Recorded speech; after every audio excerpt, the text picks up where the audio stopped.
আমার বরমহাশাই আমার হাতের অনেক রান্নার ভিতরে এই যে কচুর শাকের রেসিপিটা একটু বেশিই পছন্দ করে।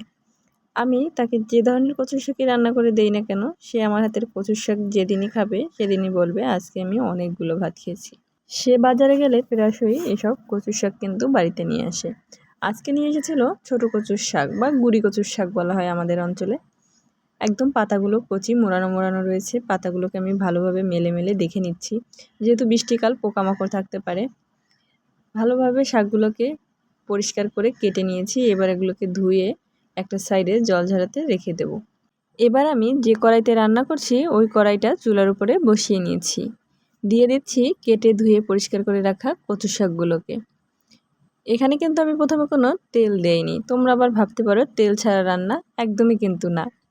কচুর শাকটা দিয়ে এবার আমি এখানে উপর থেকে কিছুটা তেল দিয়ে দিচ্ছি, অল্প একটু, বেশি না, যাতে কড়াইয়ের গায়ে লেগে না যায়। দিয়ে দিচ্ছি স্বাদমতো নুন আর হলুদ, আর দিয়ে দিচ্ছি কিছু ফালি করে রাখা কাঁচা লঙ্কা।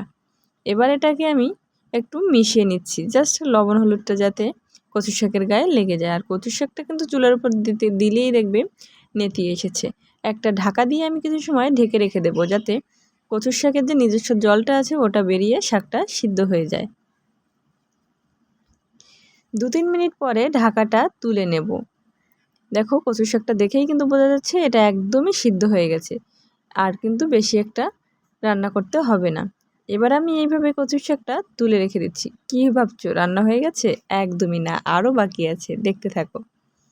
এবার আমি কড়াইয়ের মধ্যে কিছুটা তেল দিয়ে দিচ্ছি 2টো শুকনো লঙ্কা একটু ভেঙে ভেঙে, আর দিয়ে দিচ্ছি কিছু পাঁচফোড়ন আর পেঁয়াজ রসুন কুচিয়ে রাখা পেঁয়াজ রসুনটাকে দিয়ে ভালোভাবে নেড়েচেড়ে ভেজে নিতে হবে, যতক্ষণ না পেঁয়াজ রসুনের কালারটা চেঞ্জ হয়ে যায়।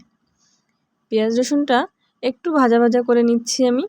আর এখানে আমি আজকে রান্না করব কচুর শাকটা কাঁকড়া দিয়ে। তোমরা চাইলে এমনিতেই এই কাঁকড়াটা বাদে আমি যেভাবে দেখাচ্ছি এভাবেও রান্না করতে পারো। আর যদি চাও কেউ এখানে 2টো চিংড়ি মাছ দিয়েও রান্না করতে পারো, তাহলেও কিন্তু স্বাদটা বেশ ভালো আসে। আর সবথেকে ভালো আসে কিসে জানো তো? ইলিশ মাছের মাথা দিয়ে। কিন্তু এখন আমার হাতের কাছে ইলিশ মাছের মাথাটা নেই, তাই আমি দিতে পারছি না। কাঁকড়াগুলো দিয়ে দিয়েছি, দিয়ে এখানে আমি অল্প একটু হলুদ দিয়ে দিচ্ছি, শুধু কাঁকড়ার জন্য, যেহেতু কচুর শাকে আমার হলুদটা দেয়া।